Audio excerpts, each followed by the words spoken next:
اللہ الرحمن الرحیم۔ شروع اللہ کے بابرکت نام سے جو دلوں کے حال بہتر جانتا ہے اور جس نے پیدا کیا انسان کو جمے ہوئے خون سے۔ السلام علیکم پیارے بچوں، امید ہے کہ آپ اللہ تعالیٰ کے فضل و کرم سے خیر و عافیت سے ہوں گے اور خوب ونٹر ویکیشنز کو انجوائے کر رہے ہوں گے۔ ہاں تو کلاس 4 آج جو آپ کا اسلامیات کا ٹاپک ہے وہ ہے دعوت اسلام۔ ٹھیک ہے، آج سب بچے جائیں اپنی بک اوپن کریں اور پیج نمبر 32 پہ ڈے اینڈ ڈیٹ لگا لیں۔ 30 پہ ڈے اینڈ ڈیٹ لگائیں گے اور آپ نے ریڈنگ کو بہت فوکس کے ساتھ سننا ہے اور اپنی فنگر کو ریڈنگ کے اوپر رکھ کے غور سے سننا ہے۔ ٹھیک ہے، چلیں اسٹارٹ کرتے ہیں کہ سب سے پہلے میں آپ کو بتاؤں گی کہ دعوت اسلام اسٹارٹ کیسے ہوئی۔ حضور صلی اللہ علیہ وسلم پر جب پہلی وحی نازل ہوئی تھی تو اس کے 3 سال کے بعد، آپ کو پتہ ہے کہ پہلی وحی حضور صلی اللہ علیہ وسلم پر کب نازل ہوئی تھی؟ ان کی عمر 40 سال تھی جب غار حرا میں حضور صلی اللہ علیہ وسلم پر جو پہلی وحی نازل ہوئی تھی۔ اس کے بعد اللہ تعالیٰ نے آپ کو حکم دیا کہ آپ کھلم کھلا جو ہے نا لوگوں میں اسلام کی تبلیغ کریں اور اسلام کو پھیلائیں۔ ٹھیک ہے، تو اس کے بعد آپ نے کیا کیا کہ آپ نے اپنے قریبی ساتھیوں کو پہلے اسلام کی دعوت دینا شروع کی۔ ٹھیک ہے، خفیہ طور پر۔ ٹھیک ہے، جن لوگوں نے حضور صلی اللہ علیہ وسلم کے حکم سے اسلام قبول کیا، ان کی تبلیغ سے اسلام قبول کیا، ان میں آپ کی زوجہ محترمہ حضرت خدیجہ رضی اللہ تعالیٰ عنہ، حضرت علی رضی اللہ تعالیٰ عنہ، حضرت زید بن حارث رضی اللہ تعالیٰ عنہ اور حضرت ابوبکر صدیق رضی اللہ تعالیٰ عنہ نے جو تھے وہ آپ پر ایمان لے آئے۔ ٹھیک ہے، آگے ہے حضرت ابوبکر صدیق رضی اللہ تعالیٰ عنہ مکہ مکرمہ کے ایک معزز تاجر تھے۔ ٹھیک ہے، ان کے علم میں شرافت اور عقل مندی کی وجہ سے لوگ ان کا بڑا احترام کرتے تھے، ان کو بڑی عزت حاصل تھی۔ ان کی دعوت سے، حضرت ابوبکر صدیق کی دعوت سے جو لوگ اسلام کے دائرہ میں داخل ہوئے ان میں تھے حضرت عثمان غنی رضی اللہ تعالیٰ عنہ، حضرت زبیر رضی اللہ تعالیٰ عنہ، حضرت عبد الرحمن بن عوف رضی اللہ تعالیٰ عنہ، حضرت سعد بن ابی وقاص اور حضرت طلحہ رضی اللہ تعالیٰ عنہ شامل تھے۔ ٹھیک ہے، اب آپ نے کیا کیا کہ آپ نے اپنے خاندان والوں کو جو علانیہ دعوت دی کھلم کھلا لوگوں کے سامنے۔ کچھ عرصے کے بعد اللہ تعالیٰ کا یہ حکم نازل ہوا جس میں ہے ترجمہ ہے اور اپنے قریب کے رشتہ داروں کو جو ہے وہ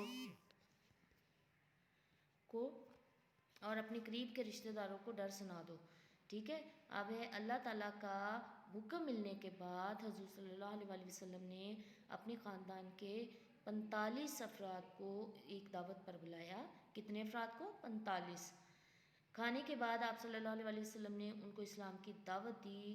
آپ نے حاضرین جو لوگ وہاں آئے ہوئے تھے ان سے پوچھا کہ آپ میں سے کون میرا ساتھ دے گا؟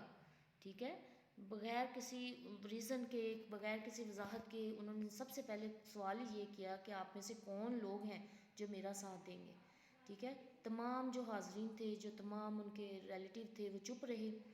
ٹھیک ہے، حضرت علی رضی اللہ تعالیٰ عنہ جو تھے، جو اس وقت ان کی تقریباً ایج تھی وہ 10 سال کی تھی، وہ بولے، وہ ایک دم کھڑے ہو گئے اور انہوں نے کہا کہ اگرچہ میں چھوٹا سا بچہ ہوں اور میری اس وقت آنکھوں میں بھی مسئلہ ہے اور میری ٹانگیں بھی چھوٹی چھوٹی ہیں اور میں یعنی مطلب یہ کہنے کا تھا کہ میں بہت چھوٹا بچہ ہوں، لیکن میں آپ کا ساتھ دوں گا۔ آپ یہ نہ سمجھے کہ میں چھوٹا ہوں اور آپ کا ساتھ نہیں دے سکتا، میں آپ کا ساتھ دوں گا۔ یہ سن کر جو وہ لوگ تھے، ان کے ریلیٹیو تھے، انہوں نے کہا یہ تو مذاق کر رہا ہے بچہ، وہ ہنسنے لگ گئے۔ ٹھیک ہے، حضرت علی رضی اللہ تعالیٰ عنہ کو آپ صلی اللہ علیہ وسلم نے جا کے اپنے گلے لگایا اور ان سے پیار کیا، جس کی وجہ سے ان کو دیکھ کے تو حضرت ابو طالب رضی اللہ تعالیٰ عنہ جو آپ کے چچا تھے انہوں نے بھی کہا کہ میں بھی آپ کا ساتھ دوں گا۔ ٹھیک ہے، اب ہے اہل مکہ، اہل خاندان، اپنے خاندان والوں کو دعوت دینے کے بعد آپ نے ایک قدم اور آگے بڑھایا اور اہل مکہ کو لانیہ طور پر دعوت دی انہوں نے، یعنی کھلم کھلا اللہ تعالیٰ کا پیغام تھا وہ لوگوں تک پہنچانا شروع کیا۔ 3 سال بعد حضور صلی اللہ علیہ وسلم کو اللہ تعالیٰ کا ایک اور حکم آیا وحی کے ذریعے، وہ یہ تھا کہ بس جو حکم تم کو اللہ کی طرف سے ملا ہے اس کا اعلان کر دیجئے اور مشرکوں کی پرواہ نہ کیجئے۔ ٹھیک ہے، اس کے بعد حضور صلی اللہ علیہ وسلم نے اعلانیہ تبلیغ جو تھی وہ شروع کر دی کھلم کھلا لوگوں میں۔ اللہ تعالیٰ کے حکم کو پورا کرنے کے لیے آپ صلی اللہ علیہ وسلم عرب کے رواج یعنی دستور کے مطابق کوہ صفا جو بہت بڑا پہاڑ ہے اس پر چڑھ گئے اور قریش کے لوگوں کو بآواز بلند آواز دی۔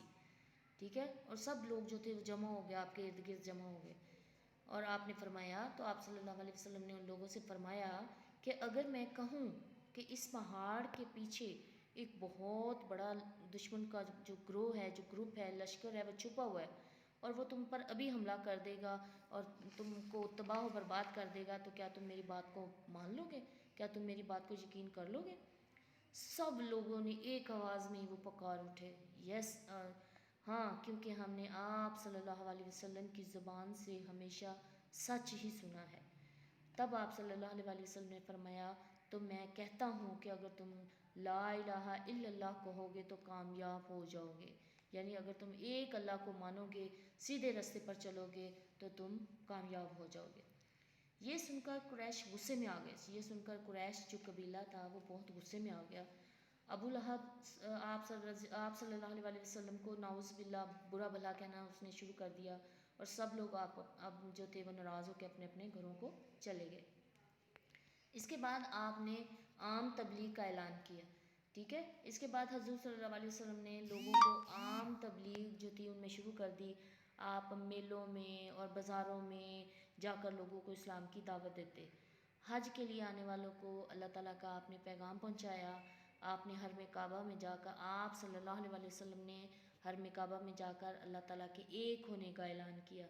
اس پر مشرکین نے آپ صلی اللہ علیہ وسلم اور آپ صلی اللہ علیہ وسلم کے ساتھیوں پر حملہ کر دیا، تاہم آپ صلی اللہ علیہ وسلم وہاں سے خیر و عافیت سے واپس آ گئے۔ قریش کی بھرپور مخالفت کے باوجود آپ صلی اللہ علیہ وسلم نے اسلام کی دعوت جاری رکھی اور اسلام پھیلتا گیا، کیونکہ حضور صلی اللہ علیہ وسلم کے ساتھ اللہ تعالیٰ کا بھرپور ساتھ تھا، کیونکہ آپ اللہ تعالیٰ کے پیارے اور محبوب رفیق کے خاص ہیں، ٹھیک ہے۔ اللہ تعالیٰ نے آپ کو کبھی بھی تنہا نہیں چھوڑا، اللہ تعالیٰ نے ہر لمحے آپ کی مدد کی، آپ کا ساتھ دیا۔ انہی کی اللہ تعالیٰ کی اور ان کے ساتھیوں کی مطلب مدد سے آج اسلام اللہ کا شکر ہے کہ اسلام ہم تک پہنچا ہے، ٹھیک ہے۔ اور اب آپ نے اس سبق کی بہت اچھے سے دھیان سے ریڈنگ کرنی ہے ابھی، کیونکہ ریڈنگ جو ہے وہ میں نے کی ہے پڑھائی اس کی، تو اس کا کنسیپٹ آپ کے مائنڈ میں ہوگا، تو ہم جلدی سے ایکسرسائز بھی سالو کرتے ہیں، ٹھیک ہے۔ سب سے پہلے ہے آپ پیج نمبر 32 پہ دیکھیں گے، اس کی خالی جگہ ہے، ٹھیک ہے۔ اس میں دیکھیں نمبر 1 ہے، نزول وحی کے بعد ڈیش سال تک آپ صلی اللہ علیہ وسلم نے خفیہ طریقے سے تبلیغ کو جاری رکھا۔ کتنے سال بعد؟ 3 سال بعد، 3 سال لکھیں گے، ٹھیک ہے، پیاری پیاری رائٹنگ میں لکھنا ہے۔ نمبر 2 ہے، حضرت عثمان رضی اللہ تعالیٰ عنہ نے ڈیش کی دعوت سے اسلام قبول کیا، کس کی؟ حضرت ابوبکر صدیق رضی اللہ تعالیٰ عنہ کی دعوت سے۔ حضرت ابوبکر صدیق رضی اللہ تعالیٰ عنہ مکہ مکرمہ کے ایک معزز کیا تھے؟ تاجر تھے۔ آپ صلی اللہ علیہ وسلم نے ڈیش پہاڑ پر چڑھ کر لوگوں کو جمع ہونے کی آواز دی، کس پہاڑ پر؟ کوہ صفا پر۔ حضرت ابو طالب نے بھی آپ صلی اللہ علیہ وسلم کو اپنی ڈیش کا یقین دلایا، حمایت کا۔ گڈ، آپ نے بہت اچھی رائٹنگ میں کرنا ہے اس کو، ٹھیک ہے۔ اب ایکسرسائز نمبر 3 بھی ہم لگے ہاتھ سالو کر لیتے ہیں، وہ ہے درست جواب پر ٹک کا نشان لگائیں، یعنی MCQs ہیں۔ ریڈنگ میں مائنڈ میں ہو، اگر آپ نے پڑھائی کو غور سے سنا ہے تو ایکسرسائز جو ہے وہ ڈزنٹ میٹر کہ آپ نے اس کو یاد کر کے رٹا لگا کے سالو کرنی ہے، آپ خود ہی سالو کر لیں گے، اسی تو آپ پتہ چلے گا کہ آپ نے ریڈنگ کتنے دھیان سے کی ہے، اس کو سنا ہے، ٹھیک ہے۔ نمبر 1 ہے، حضرت ابوبکر صدیق رضی اللہ تعالیٰ عنہ تھے تاجر تھے، کاشتکار تھے، صنعت کار تھے؟ تاجر، شاباش، الف کو ٹک کریں گے ہم۔ نمبر B ہے، ازواج مطہرات رضی اللہ تعالیٰ عنہ میں سے سب سے پہلے کس نے اسلام قبول کیا؟ حضرت عائشہ رضی اللہ تعالیٰ عنہ نے، حضرت خدیجہ رضی اللہ تعالیٰ عنہ نے، حضرت حفصہ رضی اللہ تعالیٰ عنہ نے، تو B کو ٹک کریں گے، حضرت خدیجہ رضی اللہ تعالیٰ عنہ نے۔ آپ صلی اللہ علیہ وسلم نے کس پہاڑ پر کھڑے ہو کر لوگوں کو جمع ہونے کے لیے آواز دی تھی؟ الف ہے، کوہ صفا پر، جبل رحمت پر، جبل نور پر؟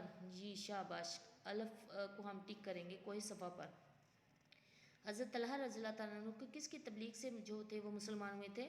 الف ہے، حضرت ابوبکر صدیق رضی اللہ تعالیٰ عنہ سے، B ہے، حضرت عمر رضی اللہ تعالیٰ عنہ کی، اور حضرت علی رضی اللہ تعالیٰ عنہ کی۔ یس شاباش، ہم الف کو ٹک کریں گے، حضرت ابوبکر صدیق رضی اللہ تعالیٰ عنہ کی تبلیغ سے۔